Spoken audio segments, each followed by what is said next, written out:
ఈ నల్గొండ జిల్లాలో సాయుధ రైతాంగ పోరాటానికి ఊపిరిలూది ఆనాడు ఇది నల్లగొండ అని ఈనాడు ఇది నల్లగొండ అంటే ఆనాడు ఇది నల్లగొండ కాదు ఎర్రగొండ అని చెప్పి ఈ ప్రాంతం నుంచి ఉద్యమానికి ఊపిరిలూది భూమి కోసం భుక్తి కోసం విముక్తి కోసం సాయుధ రైతాంగ పోరాటాన్ని నిర్మించి నిజాము నవాబుల నుంచి రజాకర్ల నుంచి విముక్తి కలిగించిన గడ్డ ఏది అంటే అది నల్లగొండ గడ్డ తుంగతుర్తి ప్రాంతం అని చెప్పి ఈరోజు మనం చెప్పుకోక తప్పదు.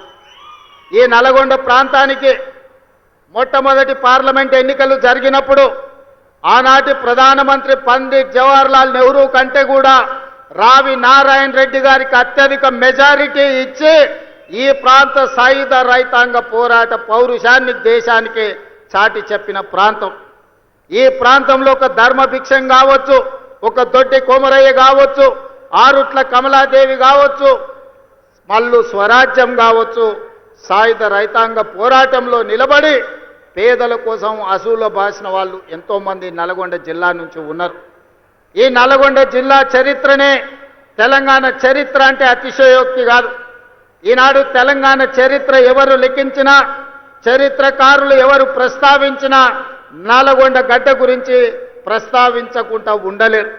అలాంటి గడ్డ మీద నుంచి ఈనాడు పేదలకు అందించే రేషన్ కార్డుల కార్యక్రమాన్ని ఏర్పాటు చేసుకోవడం అంటే తెలంగాణ నలుమూలల పేదలకు 4 కోట్ల మంది ప్రజలకు ఈ రోజు కడుపు నిండా సన్న బియ్యం వండి అన్నం పెట్టే రోజులు వచ్చినాయి.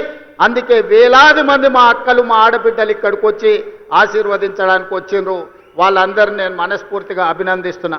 మిత్రులారా, ఈ నల్గొండ జిల్లాలో కాంగ్రెస్ పార్టీకి ఉన్న అనుబంధం ఈ నల్గొండ ప్రాంతాన్ని సస్యశ్యామలం చేయాలని ఆనాటి మొట్టమొదటి ప్రధానమంత్రి పండిట్ జవహర్లాల్ నెహ్రూ గారు నాగార్జున సాగర్ని నిర్మించి నల్గొండ జిల్లాకు నీళ్లు ఇవ్వాలని నాగార్జున సాగరే కాదు శ్రీశైలం కావచ్చు, ఎస్ఆర్ఎస్పి కావచ్చు, ఆనాడు పండిట్ జవహర్లాల్ నెహ్రూ గారు కట్టిన ప్రాజెక్టులే ఇవాళ తెలంగాణ ప్రాంత రైతాంగాన్ని వీళ్లు తడుపుతున్నాయి. అదే కాదు ఈ నల్గొండ జిల్లాలో ఈ ప్రాంతంలో పారుతున్న మూసీ నది ఆనాడు కాంగ్రెస్ పార్టీ నిర్మించింది.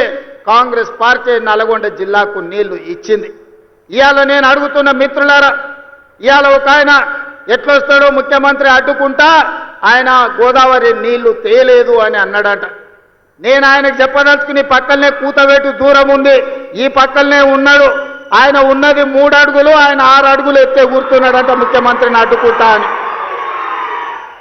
3 అడుగులు ఆయనకు నేను ఒక మాట చెప్పదలుచుకున్నా. 3 రోజులు అవకాశం ఇస్తే గోదావరి జలాలు తుంగతుర్తి నియోజకవర్గానికి తెస్తా అని ఆయన పేపర్ల ప్రకటన చూసిన. 3 రోజులు కాదు 10 ఏళ్ళు మీకు అవకాశం ఇచ్చిండు. ఎందుకు దేవాదుల నుంచి తుంగతుర్తికి నీళ్లు తీసుకురావలేదు, గోదావరి జలాలతోని ఈ ప్రాంత భూములను ఎందుకు తడపలేదు అని నేను అడుగుతున్నా.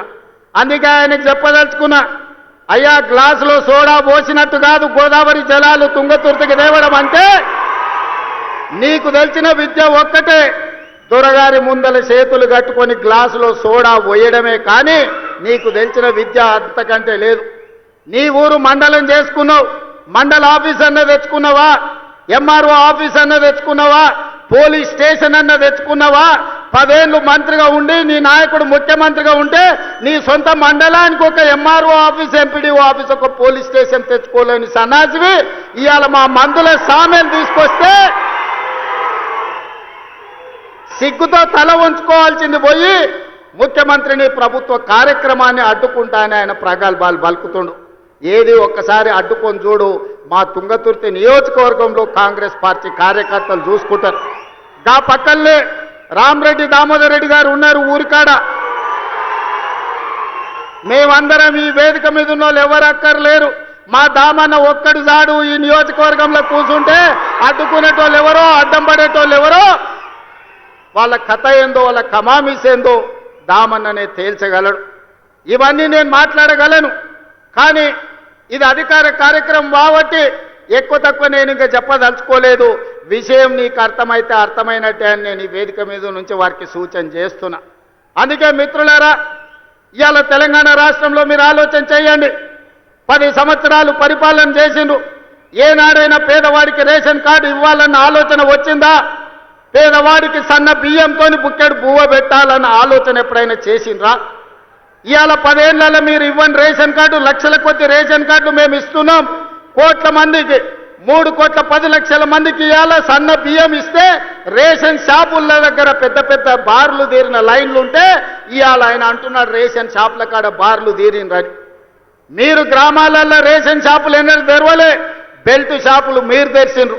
10 ఏళ్ల తర్వాత రేషన్ షాపులు తెరిచి సన్న బియ్యం ఇస్తుంటే ప్రతి పేదవాడు పెద్దవాడు రేషన్ షాపులో సన్న బియ్యం తీసుకోవాలని లైన్లో నిలబడి ఇవాళ లక్షలాది మంది కోట్లాది మంది సన్న బియ్యం తీసుకొని బుక్కెడు బువ్వ తింటుంటే మీ కళ్ళల్లో నిప్పులు పోసుకుంటున్నారు. ఇది మీకు భావ్యమా అని నేను అడుగుతున్న వాళ్ళని. అందుకే ఇవాళ మిత్రులారా, రేషన్ కార్డులు ఇవ్వాలన్నా ఇందిరమ్మ రాజ్యంలోనే, సన్న బియ్యం పెట్టాలన్నా ఇందిరమ్మ రాజ్యంలోనే, మీరు పండించిన వడ్లకు కనీస మద్దతు ధర ఇవ్వడమే కాదు 500 రూపాయల బోనస్ ఇవ్వాలన్నా ఇందిరమ్మ రాజ్యంలోనే సాధ్యం.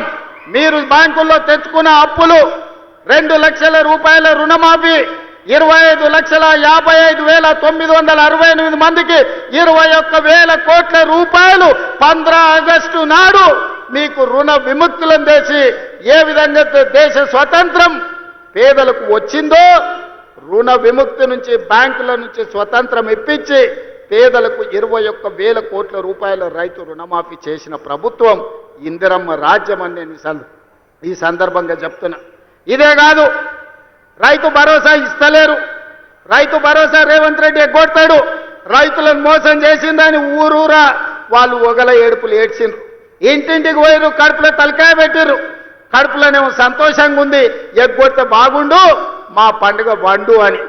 కానీ ఆనాడు తుమ్మల నాగేశ్వరరావు గారిని, బట్టు విక్రమార్క గారిని, మంత్రివర్గ సభ్యులందరినీ పిలిచి పేదలకు రైతు భరోసా చెయ్యాలి, 9 రోజుల్లో 9,000 కోట్లు, 1,49,00,000 మంది రైతులకు ఈ రోజు మన 1,49,00,000 ఎకరాలకు 70 లక్షల మంది రైతులకు 9,000 కోట్లు రైతు భరోసా ఖాతాలో 9 రోజుల్లో వేసి రైతుల కళ్ళల్లో సంతోషం చూసినాం.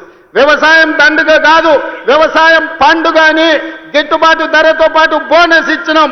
రైతు రుణమాఫీతో పాటు రైతు భరోసా కార్యక్రమాలను అమలు చేసినాం.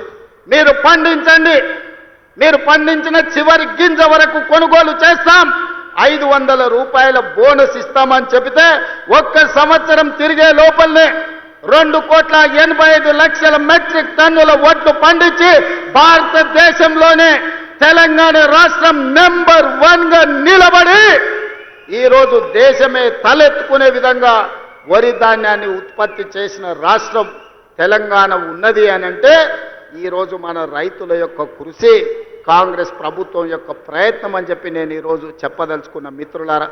అందుకే మిత్రులారా, ఈరోజు రైతులు సంతోషంగా ఉన్నప్పుడే, రైతును రాజును చేసినప్పుడే ఇందిరమ్మ ఆత్మ శాంతిస్తుంది. సోనియమ్మ ఇచ్చిన తెలంగాణ ఒక పండుగ జరుపుకుంటుంది. దానికోసమే మిత్రులారా, రైతులకు సంబంధించిన రైతు భరోసా కావచ్చు, రైతు రుణమాఫీ కావచ్చు, కనీస మద్దతు ధర కావచ్చు, సన్న బియ్యం కావచ్చు, రేషన్ కార్డు కావచ్చు. ఇవాళ ఆనాడు కొత్త కోడలు వస్తే రేషన్ కార్డులో పేరు ఉండేది కాదు, పక్క ఊరికి పోతే పేరు వచ్చేది కాదు. ఇవాళ అందుకే ఉత్తమ్ కుమార్ రెడ్డి గారు మేమందరం ఆలోచన చేసి దాదాపుగా 26 లక్షల మందికి ఇవాళ రేషన్ కార్డుల పేర్లు మార్చుకునే అవకాశం ఇచ్చినాం.